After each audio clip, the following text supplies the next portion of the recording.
कम मेहनत कम समय में घर की सामग्री से बनाए ये बहुत ही स्पंजी टेस्टी केक, वो भी इडली स्टैंड में बिना अंडे के। देख रहे हैं कितना सॉफ्ट स्पंजी ये बनके तैयार हुआ है, एकदम जालीदार। तो अब आप बहुत कम समय में बच्चों को ये टेस्टी टेस्टी रेसिपी बनाकर खुश कर सकते हैं।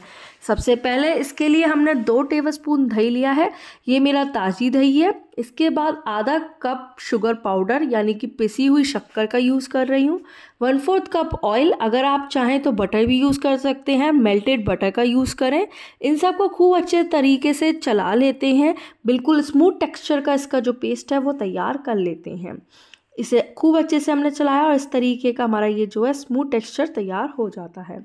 इसके बाद हम बाकी की सामग्री भी इसी में ऐड करेंगे। तो स्पून को साइड करते हैं और एक छलनी रखते हैं, इसमें डालते हैं 1 कप मैदा। हमें मैदा को छानते हुए लेना होता है ताकि इसमें बिल्कुल भी लम्स ना रहे। 1/2 टेबलस्पून बेकिंग पाउडर का यूज़ कर रहे हैं और 1 पिंच बेकिंग सोडा। याद रखिए 1 पिंच का ही यूज़ करना है बेकिंग सोडा का, नहीं तो वो बहुत ज़्यादा फूलता है तो फट जाता है। इन सबको अच्छे से हम छान लेते हैं। ये हमारा सब कुछ अच्छे से छन गया है, इसमें बिल्कुल भी लम्स नहीं रहे हैं। अब इसमें हम डाल रहे हैं 2 टेबलस्पून मिल्क पाउडर। इससे क्या है, बहुत अच्छा फ्लेवर आता है। तो मिल्क पाउडर हमने 2 टेबलस्पून डाला है। अगर आपके पास नहीं है तो आप स्किप कर सकते हैं। इसे खूब अच्छे से चला लेते हैं। शक्कर जो मैंने डाली है वो आप कम ज़्यादा अपनी पसंद से भी कर सकते हैं। यहाँ मैंने नॉर्मल टेम्परेचर पे दूध लिया है और दूध को इसमें अच्छे से डालते हुए चलाते हैं और स्मूथ बैटर तैयार करना होता है। थोड़ा थोड़ा दूध करके ही डालिए क्योंकि इसकी कंसिस्टेंसी का आपको खास ख्याल रखना होता है। और नॉर्मल टेम्परेचर का आपको दूध लेना है, ना गर्म दूध लेना है ना ही ठंडा। आप कंसिस्टेंसी इसकी देख रहे हैं, परफेक्ट तैयार है। इसमें हम वेनिला एसेंस की 2-3 बूंदे डाल देते हैं।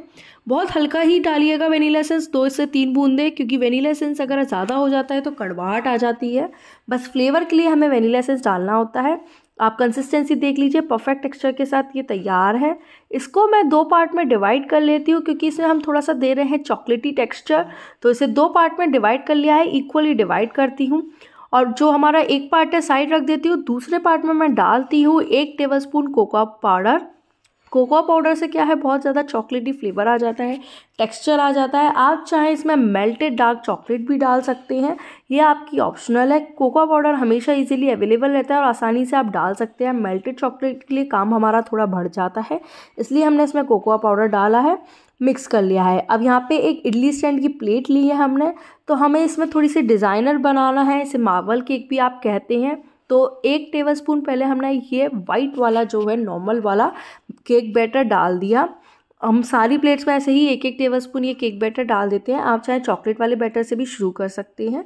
और अब इसमें ही ऐसे ही आधी से 1 टेबलस्पून के बीच में 3-4 टेबलस्पून हमने यहाँ पे चॉकलेट पाउडर वाला डाल दिया।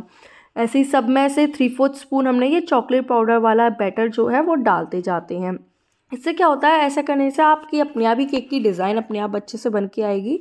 फिर हम वाइट वाला लेते हैं जो नॉर्मल वाला केक बैटर है, इसमें आप 1/2 स्पून डालेंगे, मतलब थोड़ा थोड़ा स्पून आप कम करते जाइए जैसे जैसे आप इसकी लेयर्स बनाते जा रहे हैं। अब उससे भी कम स्पून हमने यहाँ पे डाल दिया चॉकलेट पाउडर। एक टूथपिक लेते हैं और इससे ऐसे सेंटर से इसकी लाइंस खींचते जाते हैं तो एक फ्लावर सी डिज़ाइन आ जाती है, जैसे आप वीडियो में देख रहे हैं कितनी अच्छी सी डिज़ाइन बन के आई है। और इसको इस तरीके से ही हम बनाते जाते हैं। इडली स्टैंड हमारे घर में हमेशा अवेलेबल रहता है, सबके घर में होता है, केक स्टैंड हो ना हो इडली स्टैंड रहता है। और सारी सामग्री ऐसी हैं जो हमारे घर में हमेशा आपको अवेलेबल मिलेंगी। डिज़ाइनर भी है, सॉफ्ट स्पंजी, बच्चे अगर कुछ केक खाने की ज़िद करें तो आप झटपट उन्हें बना सकते हैं।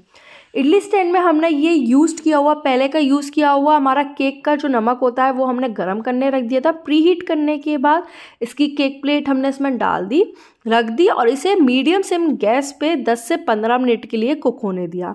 मीडियम सिम गैस पे फिर हमने चेक किया, देखिए कितना अच्छे से फूल के एकदम अच्छी तरीके से कुक होकर आ चुका है। इसके बाद आप चाहें तो आप टूथपिक से चेक कर लेते हैं, बिल्कुल भी चिपकेगा नहीं। 15 मिनट बाद ही आप चेक कर लेंगे, बिल्कुल अच्छे से बनकर तैयार हो चुका है। तो इसके बाद गैस को बंद करके इसे बाहर निकाल लेंगे। आसानी से एक बार में सारी हमारी जो केक इडली है वो बाहर आ जाती है। इसे आप केक इडली का नाम दे सकते हैं या आपको कौन सा नाम सबसे बेटर लग रहा है आप मुझे कमेंट्स में बताइए। देखिए कितने सॉफ्ट स्पंजी हमारा ये बन के आया। हम मुट्ठी भी बंद कर रहे हैं, फिर से ये फूल के आ जा रहा है। इस तरीके से सिंपल तरीके से हमने इसको बनाया है। ठंडा करके ही आप इनको बाहर निकालिएगा ताकि ये बिल्कुल भी चिपके नहीं। ये थी मेरी आज की रेसिपी। उम्मीद है सबको अच्छी लगी होगी। कैसी लगी कमेंट्स में ज़रूर बताना। मैं आप सबसे अपनी नेक्स्ट वीडियो में मिलती हूँ। Bye bye.